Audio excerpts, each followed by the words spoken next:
Fforde!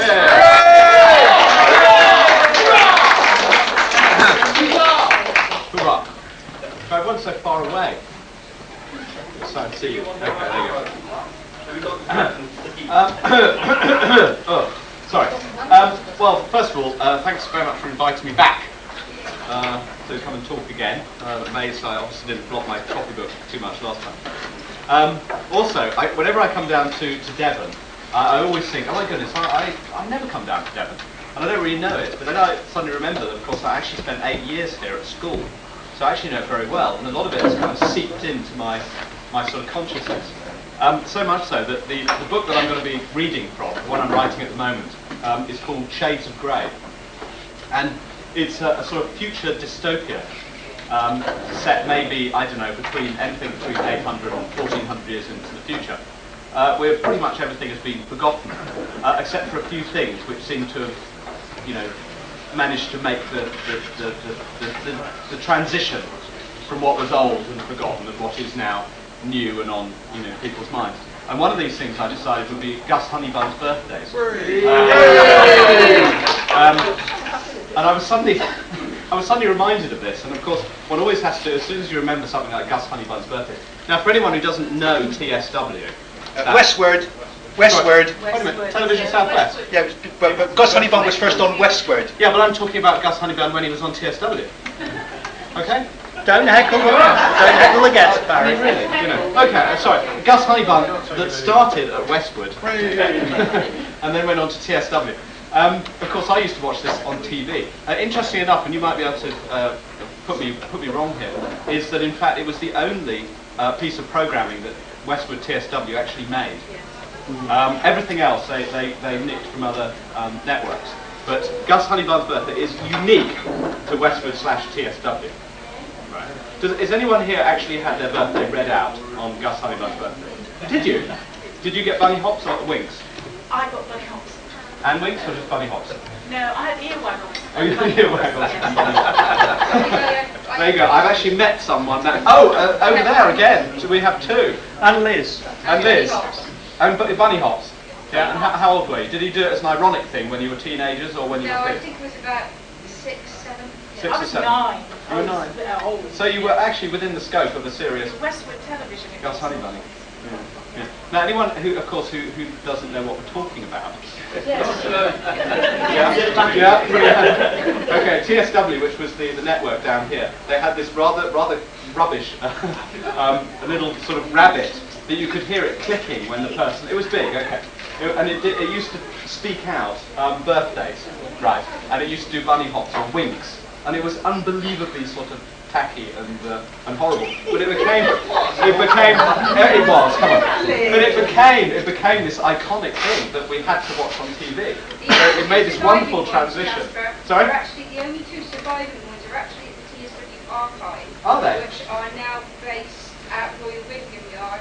So I spent 6 weeks working for them during my career. So you have seen the original Gus Honeybun?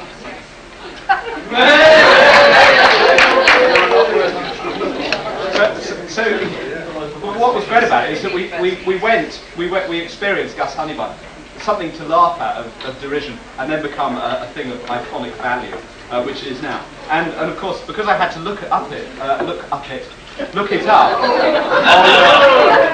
on Wikipedia, you will find that Wikipedia has a mammoth entry just for Gus Honeybun. And you probably wrote it. I am that sad. Yes. Okay. Now, hands up. Who writes for Wikipedia here? I have. There we go. We've got one. Come on, there must be someone else. Me. Thank you. There we go. Good. Well, thank you very much. It's an excellent piece of work, Wikipedia. Much respected. And if there are any teachers here, this is an old joke, but it's one I like doing. If you have any teachers here, you always know that your children have been copying their work from Wikipedia because all the nouns are in blue. It's always a good one to figure out. Always a good one to figure out. Anyway, but Gus Honeybun, of course, makes it into my book because this whole peninsula down here is actually known as the Honeybun Peninsula. And no one knows why. It's just what it's called. And that's the fun thing about writing sort of future dystopia. First of all, when you start writing something like that, the initial thing you start thinking is oh shit. Future dystopias have been done again and again and again. And after 1984, in fact, you need never write any more dystopias ever, to be honest, because everything turns out looking like 1984. So the big challenge about writing one of those books is to actually make it slightly odd and slightly different, and try and play with it and everything like that. Now I was going to read the first chapter, but then I suddenly remembered that I read the first chapter at the Fiesta, and that there might be a few people actually here who have heard the first chapter already. So I thought, well, I wouldn't do that. I'll read like the sort of fourth chapter. And if you guys turn up at enough of my talks between now and when the book is published, you could actually have the whole book for free, and you'd never have to buy it. You cheapskates. And you think I don't see through your little tricks. But for anyone who hasn't heard what I've been doing with this latest book, it's taken a lot longer actually, this one, to write, because it's not a series, it's a standalone, and it's about half as much long again. It's actually clocking in at 150,000 words at the moment, and some of them in the right order, which is slightly worrying.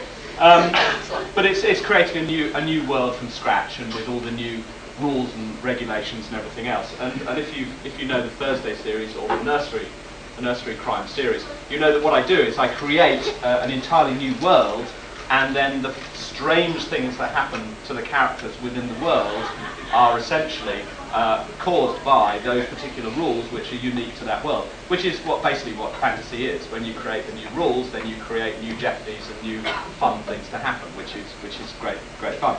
But what that means is that once you start creating the rules, then the story starts carrying off with you, because you start having to fit within these rather bizarre rules. Anyway, so the future dystopia world that I've created is, and it's rather annoying here, because I was going to read this chapter just off straight, but then of course it doesn't make much sense without sort of explaining a bit what's been going on. The future world is a sort of what I call it's based on a colour-based economy. And what this means is that discrimination has been completely eradicated, and the way that hierarchy is worked within the sort of the society is based on the colours that you can see. So if you can see purple, then you're right at the very top echelons of society, and then it goes down, grades down through indigo blue, green, yellow, orange, red, and then you have the achromatics, the people who can't see any colours at all, and they are the sort of the drones of the collective, the people who don't really, who just do the sort of manual labour. But the thing about this, of course, and anyone here who has a colour issue with their eyes, of which 10% of all males do, so there's bound to be someone in this room who has probably problems differentiating between red and green, is that it doesn't change throughout your lifetime. So in this world, you have your Ishihara test at aged 18, and you are fixed. Your position in society is thereon. So it doesn't change. Your eyes don't change. You cannot change. You are fixed. You know where you are. So that's sort of the basis. But then, of course, you start thinking about things like that, and you think, well, there's probably actually, humans being humans, there's actually probably a sort of gradations within the hues. So if you're a red and you can see a lot of red, then you're slightly better than someone who can see less red. See, and it all becomes quite exciting and interesting. Anyway, so that's the basis of the book. But it's not about that. It's just about this character named Eddie Russet, whose father works as a bone setter. Because it's a colour-based economy and everything is chromocentric, as I call it, all kinds of healing and stuff actually happens through colour. You don't actually have any drugs per se, you just look at a particular shade of mauve or something and you'll be cured of tuberculosis. It's a fantastically simple situation. So Eddie Russet has been sent off to a place called East Carmine, which is on the outer fringes of the collective, which is somewhere in a very sort of future Britain. He's been sent out there to do a chair census, which is a bit of sort of bullshit, really. We think actually he's been banned out there and he won't be coming back. The previous people are known as the previous, with a capital P. No one really understands what they did because there were so many of them, but they do know that they used to like colour an awful lot. I decided to make the sort of the rules and regulations that run the society based on being back at school. because I think there's still certain infantilizing going on within the world today. And I thought it'd be rather fun to have a whole system which is based on merits and gaining merits and losing merits, and also having prefects and head prefects and monitors, and having to have shiny shoes and properly combed hair. And if you didn't do that, you'd be demerited for it. So there's a lot of that going on as well, which is quite fun as well. Population kept in check by fear of the night, which is always a good one, of course. No one can see at night. I quite like that idea, because you're terrified of it. Lightning is also, you're frightened of lightning. Swan attack is very dangerous. And the riffraff, of course. You must watch the riffraff, who live out there somewhere. Rather unpleasant, a bit smelly. Watch them, watch her and avoid. So I think that's probably all I need to tell you before I start reading, actually. Apart from that, yes, when they arrived there, they've discovered. So Eddie Russell's father, as I said, is a bone setter. He's a sort of medicine man, and he's actually a locum bone setter, and he's arrived to take over from Robin Oker, who is the previous bone setter, who's curiously died of a self-misdiagnosis, a fatal self-misdiagnosis. And it's all a bit sort of dodgy and no one's quite sure what's going on. But what's happening right now is that, goes on for a bit, but anyway. What's happening right now is that Eddie is being shown around the village by this young chap called Thomas, known as Tomo Cinnabar, who's also a member of the Red family. But anyway. Right, well I'll start reading, and if it doesn't make any sense, then, you know, you can just buy the book. In July. Promise. Oh yes, so because they're all frightened of lightning, of course, it's very important to have what they call crackle traps, which are huge lightning lures, which look a lot like power pylons, and you have them to either side of the village, just to lure the lightning away from the village. Very dangerous lightning. Very, very dangerous. Don't want to go out at night, not when there's lightning about. Okay, this is right. Okay, I'll just stop yabbering. Okay. Did the Yellow Peril tell you the decoration on the crackle trap was her idea? I think she mentioned something about it. The old rat bag bangs on about that to everyone. The lure cost the village over 50,000 communal merits. Yet we've only had one person killed by lightning in living memory. She makes us drill every week and insists on a manned watch if there's so much as a single cloud in the sky. I think it's all grade D bullshit. What say you? I say that you must have good reason to be so dazzling abundant with your verbal indiscretions. You won't report me, he said with a smile, because Reds don't stitch on Reds in the fringes, and as a junior Red monitor, I'm a far better friend than an enemy. Besides, I've only got 5 merits to my name, so if you dob me in, you'll get whatever a quarter of 5 is, which I wager is worth considerably less than a riff-raff's fart. His name was Tomo, and I liked his unruly bluffness almost immediately. He was a stocky lad, slightly shorter than myself, with rounded features, an inquisitive manner that would not have looked out of place on a yellow. He was a Red like me, but from the long-established Cinnabar clan, whose preeminence in the crimson pigment trade. Oh, I should actually mention that as well, that's quite important. Although you can't see, if you're Red and you can't see blue, right, you can't see natural blue, but you can see synthetic blue. So the whole point of I suppose one of the major points of living in this place is that you want to see all the colours you can, and of course you can only get them through. They're very expensive. So a synthetic blue you can see, but a real blue you can't. So it's quite important to want to actually get hold of synthetic colour, just because you want to see a colourised world rather than one that you can only see the red. I should actually have mentioned that. He was Red like me, but from the long-established Cinnabar clan, whose preeminence in the crimson pigment trade was dashed when their attempt to fix the price was punished by the forfeiture of their trading licence and a massive quantity of demerits. Despite the loss of family fortunes, they still maintained a certain stubborn, tainted pride, and were never averse to bending the rules when it suited them. But irrespective of Tomo's impressive dynastic lineage and their glamorous FK6 postcode, several bad unions to lesser colours, clumsy attempt at vanity eugenics, some say, had diluted the line, and now the Cinnabars were generally mid to low level receptors. I could see more red than the most receptive cinema back in Alizarin, and myself only 3 generations from grey. Tomo had knocked on our front door almost 2 hours after Demode said he would, while I was talking to the newly employed Felicity G8, in fact. She was in late middle age, and her hair was uncommonly white. She had a bad stoop, which I suspected was from years of toil in the linoleum factory, or years of toil in the fields. Toil, anyway. She was also one of the official tittle-tattleistas. She wanted to know everything about me, to which I decided to graciously comply. The power of gossip being as strong as it was, a well-placed potted history to the correct person would telegraph one's background all round the village for generally positive results and a speedier acceptance. To not answer her questions would have been allowable, but unwise. Pissing off acromatics was generally not a good idea, as they had a notoriously strong hive mentality. Insult one, and you'd insult them all. And since they were indispensable to the smooth running of the collective, you'd be a fool to insult without just cause. Mike Jaundice once unjustly accused the Grey of theft, and will probably be drinking urine in his tea up until the moment they wheeled him into the green room. Felicity was not short of advice either. She warned me to be careful when it came to dealing with the Oxbloods. She thought East Carmine's council fair, that Henny Blaupunkt was bonkers, Bonnie Bufton was pure poison, that Jollity Fair was full of sin, and then gave me the lowdown on Tomo.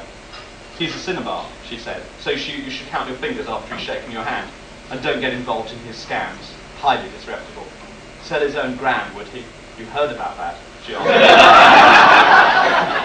She asked without a hint of humour. Terrible business. So, you're a russet, eh? Said Tomo, as we walked across the quad. Yes, I replied, distantly related to Burgundy. The one that poked the grey? I prefer the term loved, I said with a sigh, realising that Tomo knew as much about russet lineage as I knew about the Cinnabars. There were only 25 red surnames, so it didn't take a history man to have a fairly good working knowledge of who had done what with whom and to when and where. There's nothing wrong with being a distant byproduct of a grey coat, added Tomo breezily, if you don't count the crushing feelings of social inadequacy. He stared at me with a half smile. It was a leg pull, clearly, but none like I'd ever heard before. A grey coat, I repeated, unused to the notion that new words could be so frivolously concocted, and realising, too, why it was forbidden. I could see now why you've only got 5 merits. He laughed a hearty, good-natured laugh. With Tomo, I quickly learned, you gave as good as you got. Actually, I haven't got 5 at all. DeMoe said he would give them to me when I'd shown you around, as long as I didn't inveigle you in any Tomo-inspired devilry. I'm relieved to hear it. Don't be. Tomo devilry is of the very highest quality. What are you doing here anyway? I'm counting chairs for head office. Humility reassignment? I made the head prefect son do the elephant trick. Good one. And what particular shithole was this? Alizarin in the Vale. Any good? It was, if truth be known, prosperous, educated, an excellent choir, and the first 11 had a seasonal batting average of an impressive 1.7 runs per over. Dwayne Carrot had even once caught someone out, only the third person to do so this century.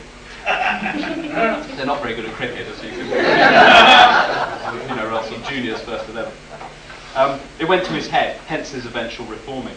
But most of all, we were on the grid. Synthetic colour piped direct to your garden, if you had the means to pay for it, and father did, but I wasn't going to rub his nose in it.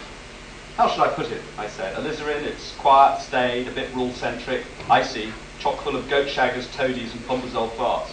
Well, no goat shaggers I know of, but a few pompazol farts and toadies, as you say.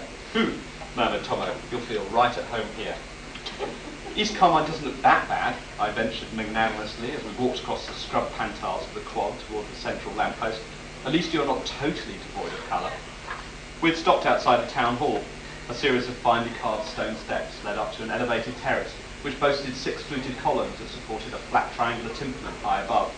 The front doors were twice head height and both wide open, and either side of the entrance were 2 large vertical prism panels that stretched from ground to ceiling. In between these were faded wooden departure boards, with names of past residents who had achieved notability in some field. Desmond Bluetack, who could balance rocks, taken by mildew, April the 9th, 372. Or Olive Olive, who made the first successful trip to High Saffron, eaten by riffraff, August the 12th, 450. The names were graded according to how badly they were missed, highly, greatly, mostly, partly, something that was determined by the highly unusual procedure of asking the resident to mark pieces of paper with their choices. There was an alleyway either side of the hall which functioned as an additional light well, with more luxfers on the sides to direct light to the interior.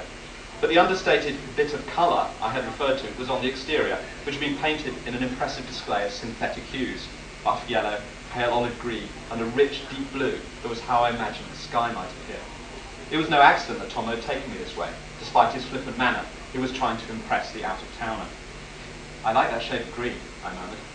I agree, said Tomo, as we stopped to gaze upon the pale olive. Kind of soothing, isn't it? It was, but than it was designed to be.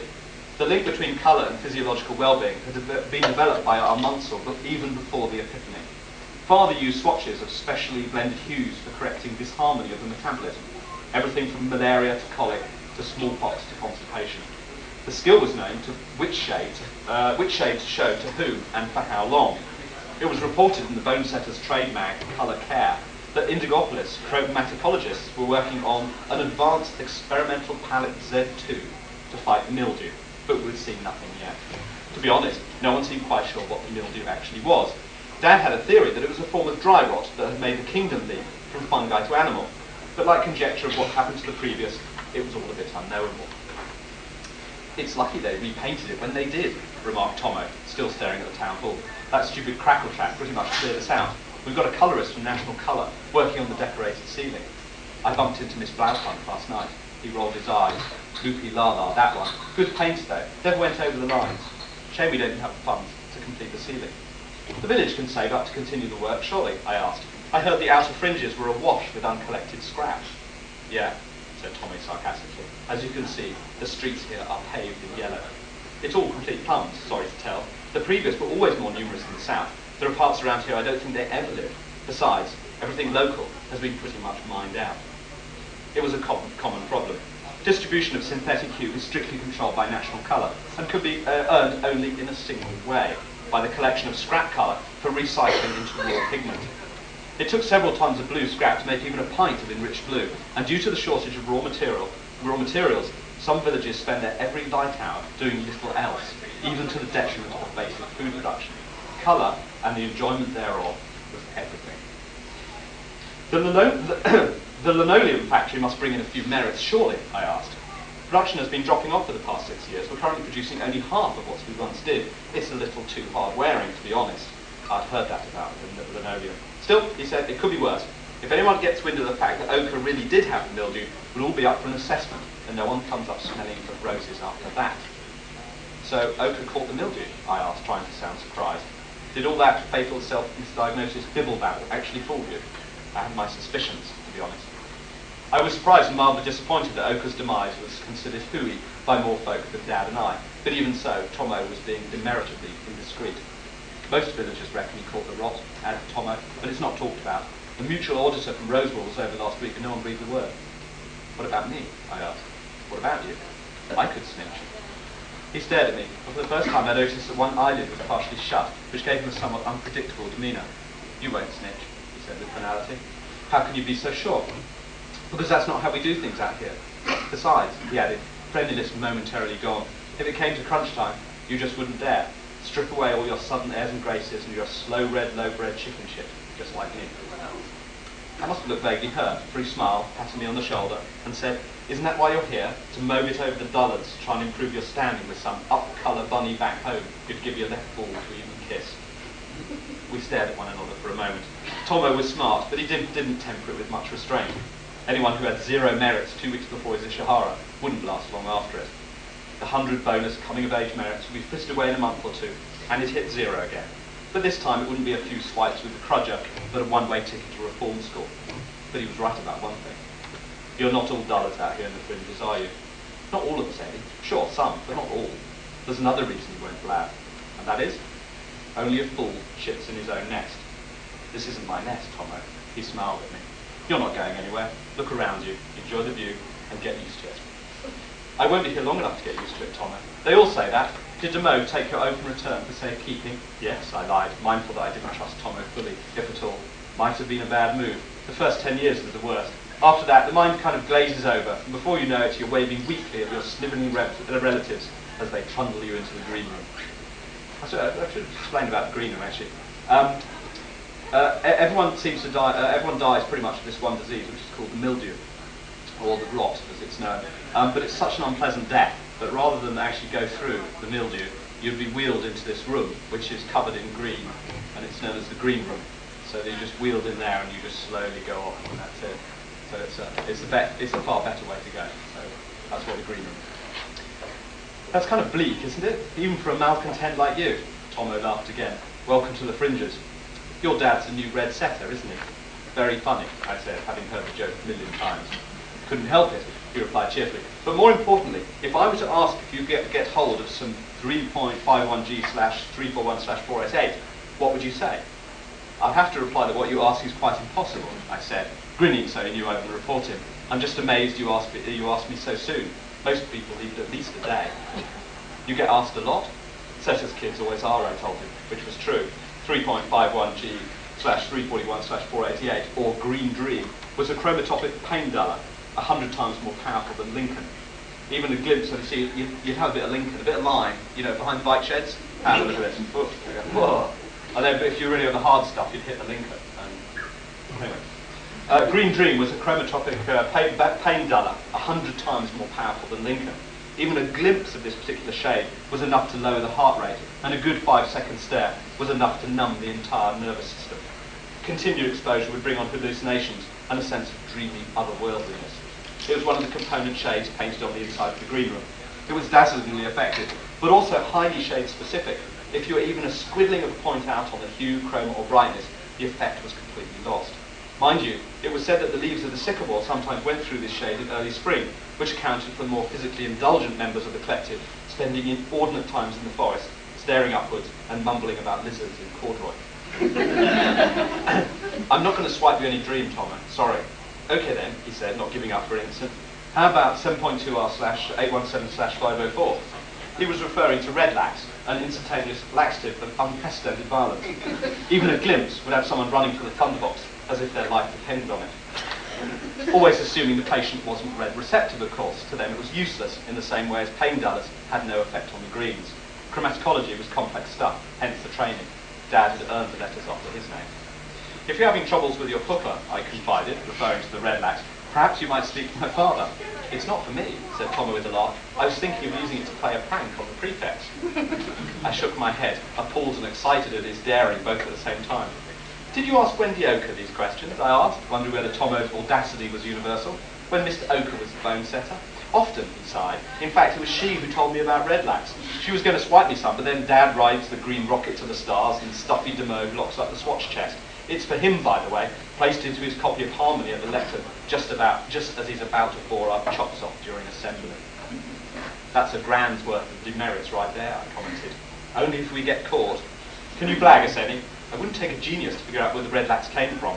I'm not too concerned over the consequences of the prank, replied Tomo, summing up his worldview in one swift statement. More the prank itself. We'd been staring at the olive green on the town hall for a while now, and beginning to feel mildly giggly, so decided to move on before a prefect or monitor walked by. We didn't get very far. Our path was blocked by a tall and imperious-looking woman who was dressed in the brightest blue dress I had ever seen. It looked as though the twill had been enriched and woven into cloth only the day before. She was old, too, and her hair was tied up into a neat bun. Cinnabar, she yelled in an accusing manner. My granddaughter tells me that you'll be up to your old tricks again, staring at things that you have no business to be staring at. I assure you that is not the case, ma'am, said Tomo meekly. I wasn't staring at the bathers. I was merely deep in thought and happened to have my head faced in their general direction. Said the blue lady. May I present Master Edward Russet? He arrived yesterday evening. He's here to count chairs. The blue lady peered at me in the same way one might regard an unfamiliar foodstuff, but she put out a hand for me to shake nonetheless. I am Mrs. Lapis Lazuli, she announced. Counting chairs, you say? Whatever for? It's the 10th yearly census, ma'am, I replied, for head office. Does a chaise longue count? She asked, after giving the matter some thought. Indeed it does, I replied. And sofas. I have never owned a sofa. Where am I? I have never owned a sofa, she said haughtily. Then after a pause added, I understand you fell for the widow Demo's cherry cake scam. Watch out for that conniving old hag. The sooner she's bone meal, the better. And she walked on. Charming pair, aren't they, said Tomo. Great friends, if truth be known. Do you want to see our model village? I'd sooner not. Wise choice. Come and have a gawp at our living colour. We walked on towards the eastern end of the quad, and I noticed that in front of the prime residences was a sunken garden, half the size of a tennis court. It was enclosed by a low wall that was just the right height for a seat. The garden consisted of carefully mown grass, surrounded by a bed of flowers chosen for their chromatic variety, and right in the centre of the lawn was a small willow. Gardens like this were nothing special, of course, except this one was artificially colourised, living plants displaying an approximation of the colour they boasted in the natural world. The grass was a dark shade of green, and the flowers were all in muted versions of blue and yellow. We got it 6 years ago, announced Tomo proudly, when we were still hitting toshing targets and Lino was at full production. National Colour brought in a gang of men to lay the capillary tubes that feed the plants. In Cobble, they have an entire park like this, and Indianapolis, they say, is colourised so finely a resident may consider himself trichromatic. A lot brighter than this too. Grid colour at full pressure increases the chroma. I heard the tech boys talking about it. Really? I said, not letting on that we had grid strength piped colour in the alizarin. I pointed at several naturally red blooms that I knew had no colour feeding them. It was easy to spot. One's own colour colorised was pretty hideous, a toneless block of colour without depth that can bring on headaches. It was normal procedure, in fact, for your personal colour garden to be tuned to your own perception, as a colorised flower bed with no red feed looked pretty balanced to a red, the same way as lacking yellow feed would look good to a yellow. Inexplicably, a fully colorised garden looked best to a grey, to whom all synthetic shades will be more or less equal. It was one of the two upsides to being achromatic, the other being full access to the chromatocologist palette. I asked, why no artificial red flowers? The expense of that stupid crackle trap and poor toshing output has resulted in our colour allocation being cut. In short, we're running out. Next to the garden was a recycled postbox, painted light grey and marked with a National Colour logo. Inside there would be three acrylic colour cartridges shaped like large toothpaste tubes. These would be squeezed, diluted, and then mixed by a simple clockwork motor before being pumped in the fine network of capillary tubes that ran beneath the garden. The red ran out last week and control won't send anymore. We expect the yellow to dry out any day now, and you know what that means. Right, I said, seeing the problem instantly. No one likes bluegrass.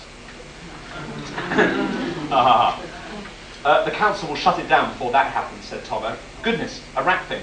Where? I said, looking at the ground nervously, before I realised he was referring to another resident, a man of healthy build, close-cropped hair, and dressed in a dirty boiler suit at round the corner into the market square. He was carrying a ladder, and looked at us both in turn.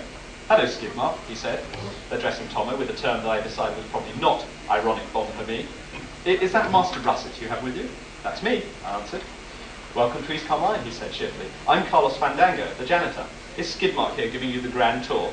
I nodded. Good show. Fine fellow, but don't lend him any money. He is a cinnabar after all. At least I can tell when a tomato is ripe, retorted Tomo, who didn't much care for having his besmirched family name besmirched even further. The tomato comment was an immeritable breach of protocol, not to say downright rude. Fandango, however, simply ignored him and said to me, tell your father I have a spring fixed on his heliostat this afternoon. I said I'd relay the message, but Tomo, hot with indignation that his insults had had no effect, tugged on my sleeve and said we had to move on. I would have liked to stay and chat, as the Alizarin's janitor was a curmudgeonly soul named Thomas Movine, who spoke to no one. Traditionally, the janitor was the job reserved for the lowest purple in the village, mostly because it involved using leap-back technology on head office exemption, and the head prefect wanted someone he felt he could trust. Janitors fell sharply into two categories: those on their way up the spectrum, who embraced the job as a wonderful opportunity and a showcase for their nascent responsibilities, and those on the way down, who lamented their lost status and regarded the job as nothing more than manual labour more suitable for grades. Carlos is only 14% of Ireland, said Tomo as we walked away. He puts on all the airs and graces of purple, but before his Ishihara he was a grey. 7 points lower, and he'd be out in the fields or laying burlap in the factory.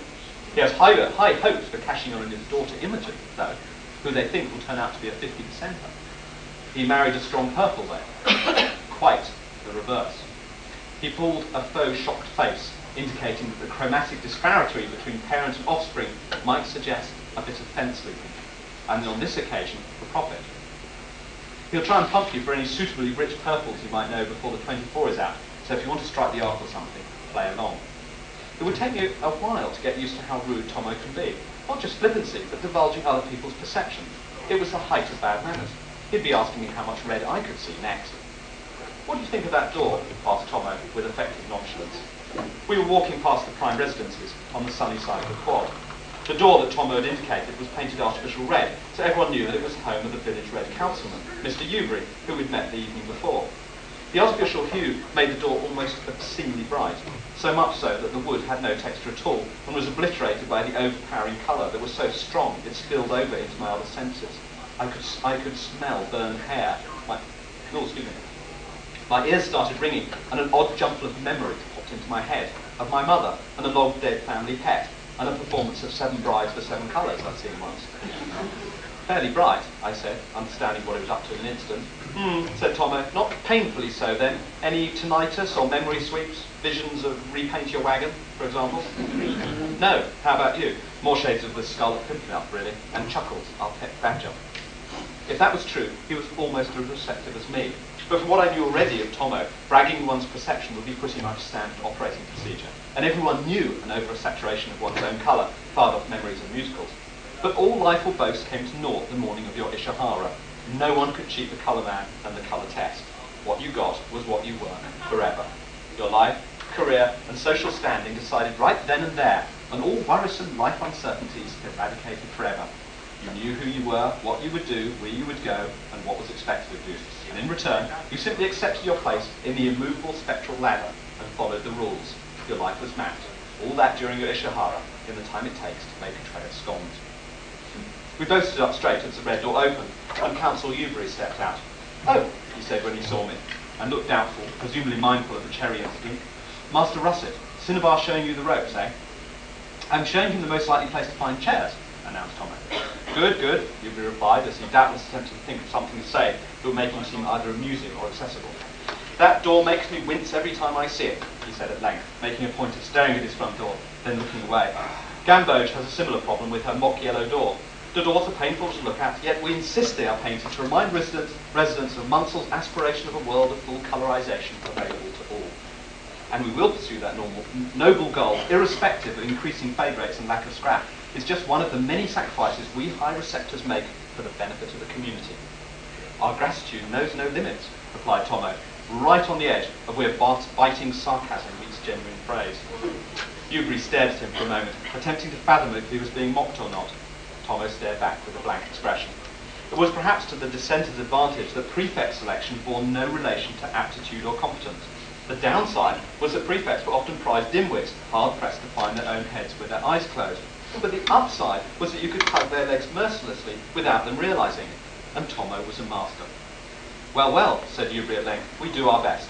Tell me, Cinnabar, where is your spot?" I had wondered why he wasn't wearing one. I thought he'd either forgotten or was too lazy. Although the rulebook said they were mandatory in the relatively unchanging population of the villages, the rule was often relaxed. In the towns or cities, when you came face to face with strangers on a daily basis and the order must be instantly established, they were of far more use and strictly mandatory.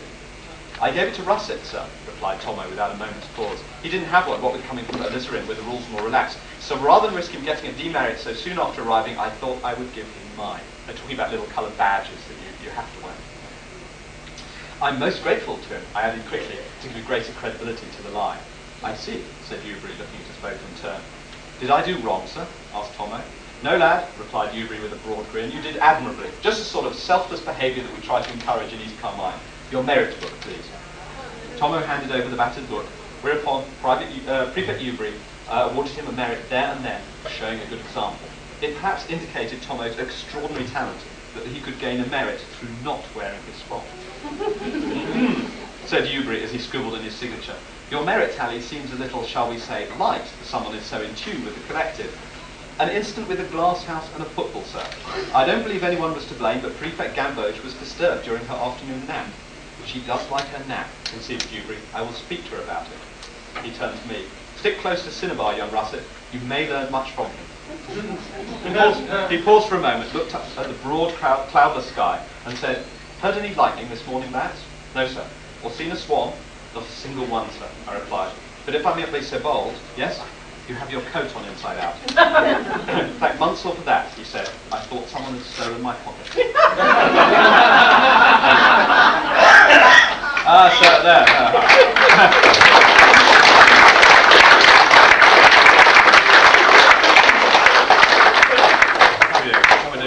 So there, to give you a little idea of what I'm up to, what I've been up to for the past year. All sorts of fun and games, as you can see.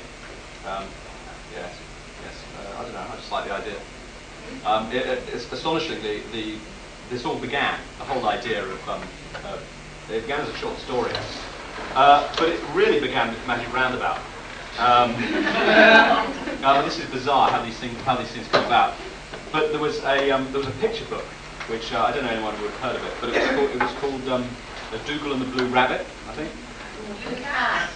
Blue Cat, thank you. And halfway through, it was Dougal and the Blue Cat. Halfway through Dougal and the Blue Cat, someone's mining, actually.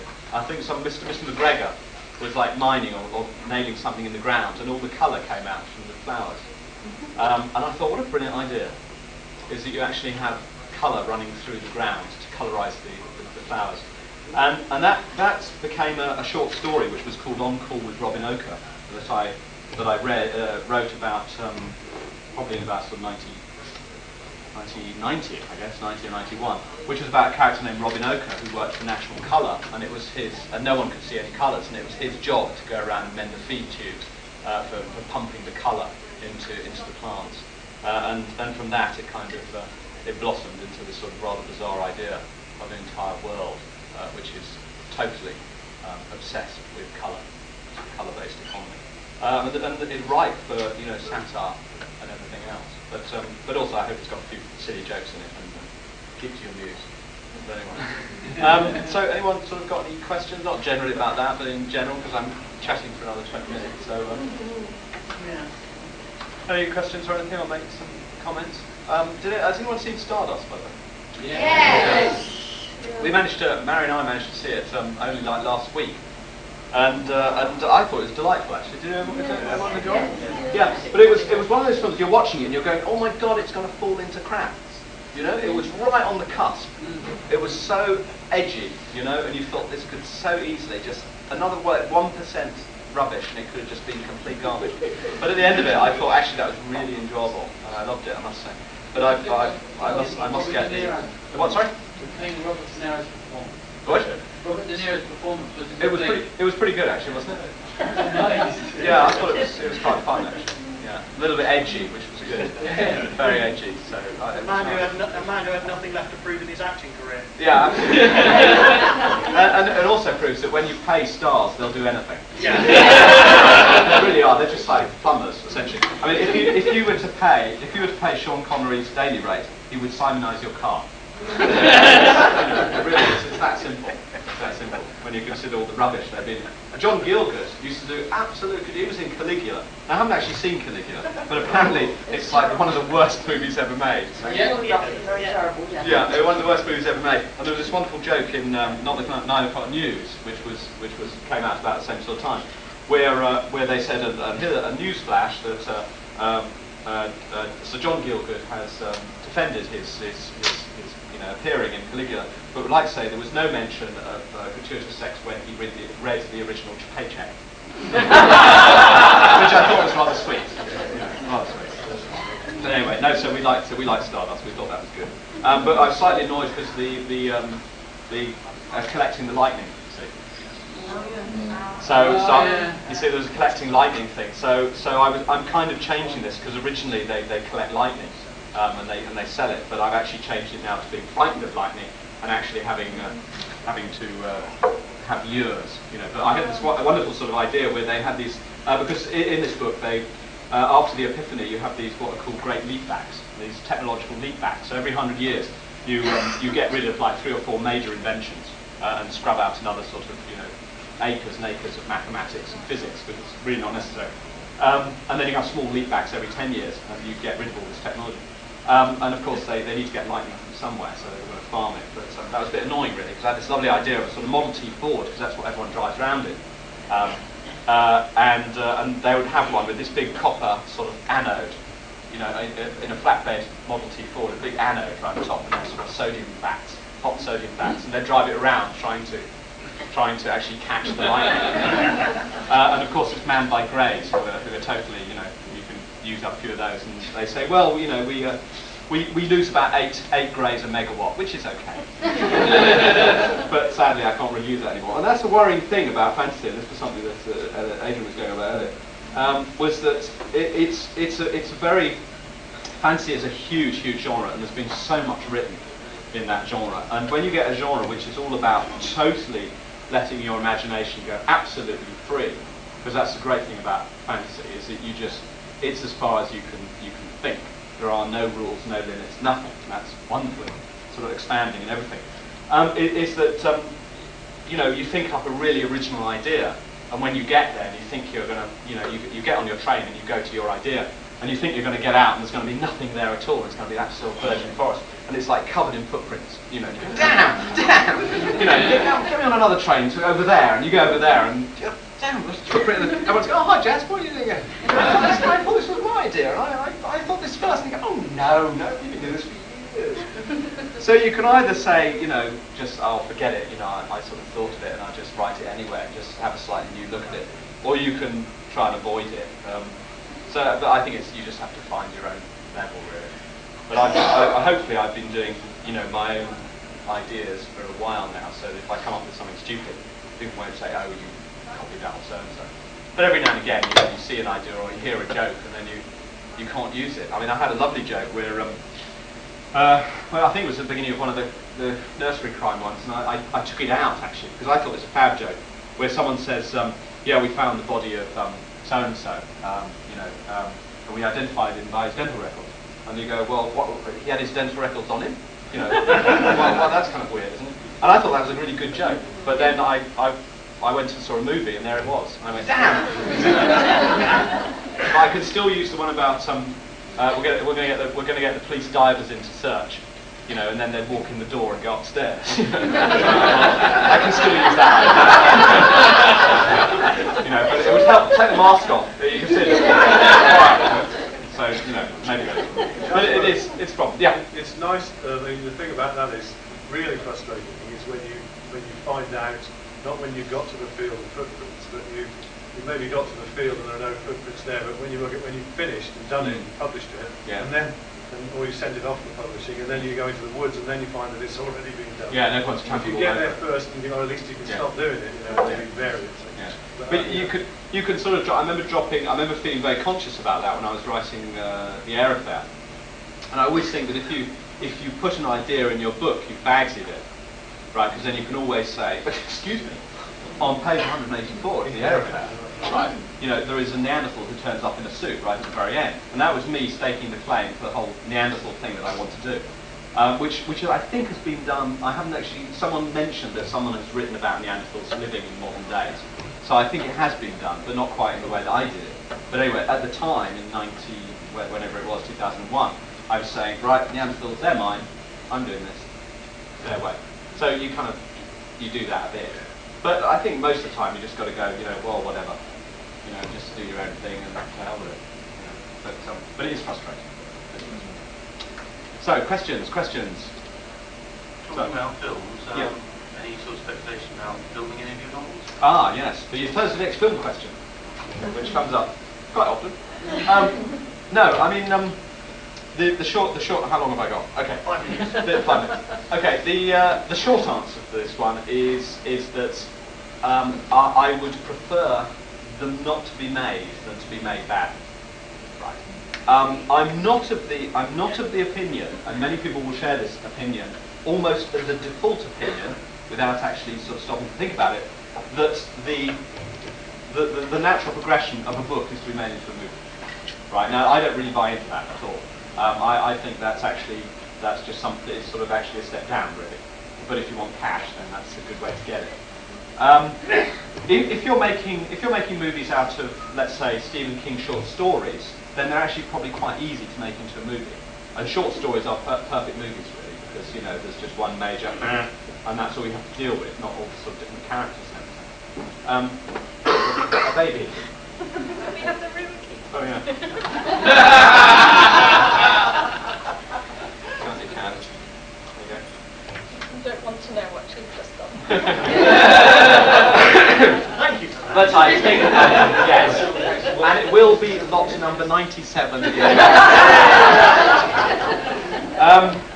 So what was I talking about? Movies. If you're Stephen King short stories, they actually make very good movies, excellent movies. I mean, really, really good movies. If you're writing novels and you're someone again like Stephen King, then they do transfer fairly well into movies. Although I think Stephen King novels do actually transfer better into miniseries, to be honest. I think that's a format, a much underused format, which is almost perfect for books, is high quality miniseries, 4 times 1 hour, 8 times 1 hour, if you're really desperate. But the point is that some books are very easy to make into movies, and some books actually very difficult to make into movies. And if someone was to say, well, let's make Lost in a Good Book into a movie, you'd go, okay, well, we'll just have to chuck out tongues, and all that subtle stuff that I think gives a book its real, power and charm, which is a strange word to use, but that's a word I like to use. If you really like a book, you actually, the charm of the book is something that I think you like. It's like with people, someone you like is a charming person. I think you like. A lot has to be thrown out, especially in something like Lost in a Good Book, where there's this wonderful little sort of subplot regarding Cindy Stoker and her husband Spike, and he can't bring himself to tell her that he kills vampires for a living and werewolves and stuff like that, and she can't bring herself to tell him that she's actually a hitman for the mob. And that kind of stuff would be totally knocked out in the first wave of any script writing. So I don't think the Thursday books, firstly, they would be very easy to do badly, right? Very easy to do badly. And once you do a bad movie of what I think is actually an okay book, then all the rest are dead in the water. There was a V.I. Warshawski film. Do you remember that? Yeah. Okay, it was sort of okay, the movie, but it did no business. It earned about $8 at the box office, and from that day to this, they will not do any V.I. Warshawski novels as films, because they said we did that and it made nothing. So the rest of the series kind of dead in the water. What about radio plays? Radio plays would be good. Yeah, radio plays would be, I think, quite good. So the point is, we're just going back to the films, is that there's all sorts of reasons why I wouldn't like it to be done. But I think probably the film format is actually wrong for those next series. And they should be, if they're going to be made at all, they should be 4 1-hours for television. The thing about radio is that, we have been talking about radio, and they do come around all the time saying, Jasper, we were thinking of pitching the air affair to BBC for radio. And I go, okay, well, that could be quite amusing. And then I speak to my agent, and she says, okay, little snaggette there, Jasper. If it's possible to get financing for a TV miniseries in the UK, it would be through there are basically 2 ways you can do it. It's either through Film 4, Channel 4 financing, or you go through the BBC, right? If you've already gone to the BBC for radio, right, and they've already got a dramatic version of it, they're probably going to be less likely to pay for any filmed entertainment, which means that you've got a choice of one when it comes to actually making it, which means that they can call the shots. So you're probably in a sort of bit of a bad position. So I sort of went, oh, okay. And also, once it's been done, people are less likely to want to do it again, for real. I don't know. Anyway, I took her advice on that. But it would be, I think it would probably be good as radio. But I have no particular wish to sell it, and I don't actually see that it would improve it being a film. Maybe improve my wallet considerably. But I'm doing okay, so I don't need to.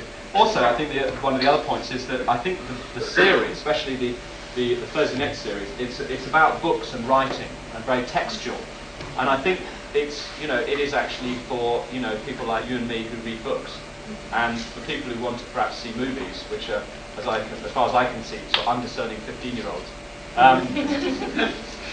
Then they can go and watch Vin Diesel kill people, and we'll stick to our books, and it's our So I'm not keen really. But so I sort of said no is the answer. Have you ever played the game with the casting? Oh, the casting game. Yeah. Yeah, I want to play all the parts. Yeah, they do that. Actually, when I go to LA, I'm always doorstepped by producers. Go, hi, my name's Dwayne F. Katzenberg, and they hand you a card, and usually with the phone numbers crossed out and a new one written in. Always very suspicious about that. And I say, look, I'm really not interested in talking about this, and you've got to do it through the proper channels. And they go, oh, which is, like that, and they're absolutely no hopers. And then they're following you out to the car in the car park, because they've obviously learned to produce films in the same way as you sort of sell Bibles, they just sort of put in the door. And then they start off with the, well, who would you cast, and you want to say, well, actually, that's a conversation you have, 18 years from now. But I don't know, I mean, if I'm going to cast anyone, I would like to cast someone who was a fantastically good actress, right, but was relatively unknown. So you could, so the sort of the disbelief, you could, really get into the character. Because if you use someone who was really, really well known, it would be, sort of Kate Winslet as Thursday, or whoever as Thursday, or Michelle Pfeiffer as Thursday, or Meryl Streep as Thursday. It wouldn't actually be Thursday herself.